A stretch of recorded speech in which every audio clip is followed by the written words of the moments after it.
Aerospace is building the Dream Chaser spaceplane, which is the world's only commercial private spaceplane. East West produces aerospace life support and ground support equipment on military contracts. In the hangar here is XB-1, history's first independently developed supersonic jet.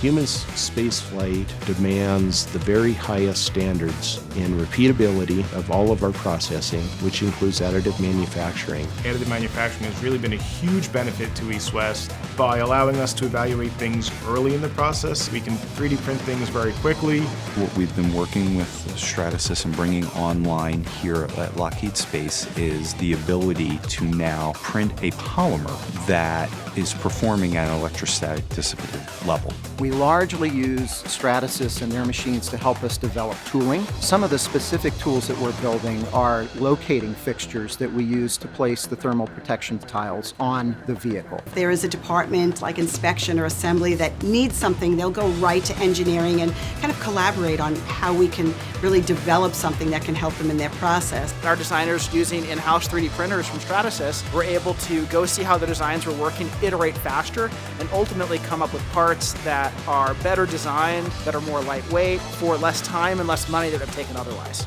We have two Fortis 900s.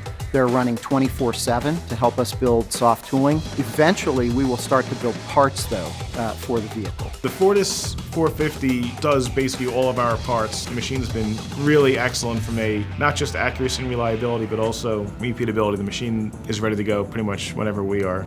Stratasys and Boom have been partners long before we started to build the first airplane, because we had a shared vision of how digital design and digital manufacturing could help us deliver more speed into the hands of passengers faster and more efficiently. You have to perform on technical, you have to perform on cost, and you have to perform on schedule. And so what additive manufacturing has allowed us to do is really hit all three of those at the same time.